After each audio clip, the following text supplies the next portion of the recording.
Hi, I'm Dr. David Baker Hargrove. And I'm Robert Baker Hargrove. And we're at the top of your inbox. This is the place where we come together to bring to you all of our years of lessons learned from owning and operating businesses, both independently and together. And our goal is to provide you with a little bit of a business bite for you to take back to your company to help your business grow and your leaders develop.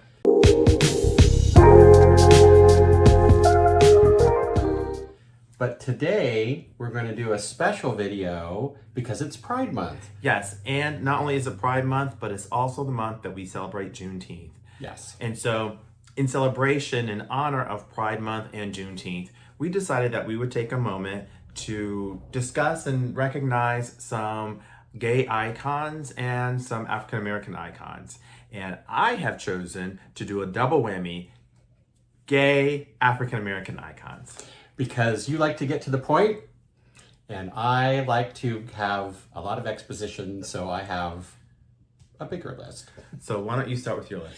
Okay, so starting with African Americans, the three people that I chose as really relevant to me is number one, Barbara Jordan. Yes. She was a legislator from Texas, and she was the first African American to the Texas House of Representatives, and then also to the U.S., and so she was really a pioneer in American politics. She was also a professor at the University of Texas. She was, that's Yes. true. So that's a connection for you too. Absolutely. Yes, absolutely. Hook 'em horns. Yes. And my second choice, President Barack Obama.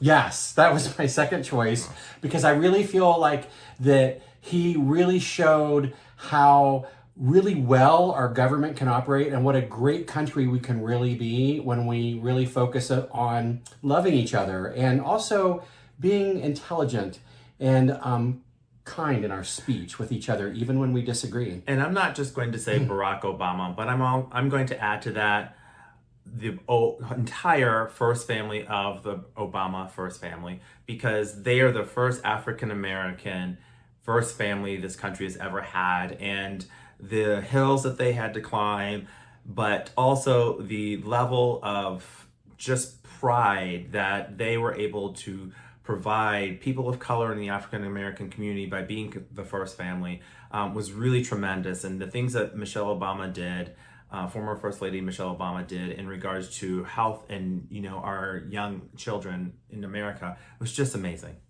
Yeah, absolutely. So what was your next choice for African American? One of my choices is Alvin Ailey, dancer and choreographer in New York, who founded the Alvin Ailey Dance Company. And so why it's so close to me and dear to my heart as a dancer, former dancer, I should say, and choreographer.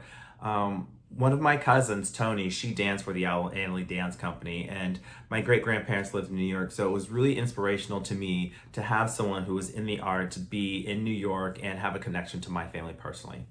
Yeah, that's really wonderful. And, so rounding out my top three African American icons, I got a double whammy, and that's Marsha P. Johnson, because she really was a pioneer in revolutionizing and starting the LGBT civil rights movement.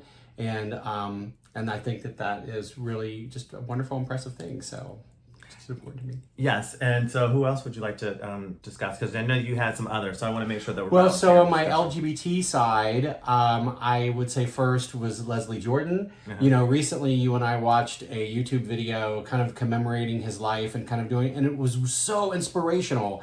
If you haven't watched it, you should look it up. It was really just him growing up in the South and having so much shame about who he was as a gay man and turning to drugs and alcohol, and how he turned all of that into comedy. And in the later years of his life, he became so successful as a television actor and a movie actor too. And what an inspiring story to turn so much tragedy around into success. Yeah. And I'm going to kind of make a connection here. One of mine is Bayard Rustin, who was the 1941 organizer for the March on Washington and culminating in supporting of Martin Luther King and civil rights. And so for me, that is so incredibly touching, amazing, but as an African-American gay male during that time period, what an inspiration, and what are some of the amazing things that he did and that people around him supported him even though they knew he was gay, which I think is amazing. It shouldn't be even though, but during that time it's very important. And if you haven't taken or haven't had the time to see the movie Rustin, which was produced by the Obamas, I suggest you do it because it really does tell you an amazing story of this individual. A great movie. Yeah. You know, another person that really inspires me, and I hope I don't get misty-eyed when I talk about this, is Pedro Zamora. He was the first person to bring the face of HIV really into the American public when he was on MTV in the 3rd season of The Real World. Didn't he get married on that season? They did get married to Sean Sasser. And, you know, and it's so poignant to me because you and I were early in our relationship in 94, and he died on Veterans Day, which also happened to be the season finale of The Real World season 3. And when it was airing, and I was in my apartment and I was waiting for you to get off work so I could come and meet you, and you know, we could spend the evening together. And so I was watching the episode, and then they put up the notice after that he had died just that day. So I just think that he was so important into bringing the face of HIV and talking about HIV publicly and openly and just so naturally to our generation. And so I'm going to then turn to another individual, and that is Audre Lorde, a poet, as she called herself, a warrior, a mother, a lesbian. She really kind of wrote poetry and thought about inclusiveness in sexuality and, you know, identifying yourself as more than just your sex. She really thought about it in the broad scope, even beyond gender. She brought it all together. And so as an African-American lesbian warrior woman and mother, I definitely wanted to make sure that I acknowledge Audre Lorde. So we'll wrap up by saying that I have an ally that I would also like to recognize, and that is former President Bill Clinton, who really pushed forward and acted Don't Ask, Don't Tell.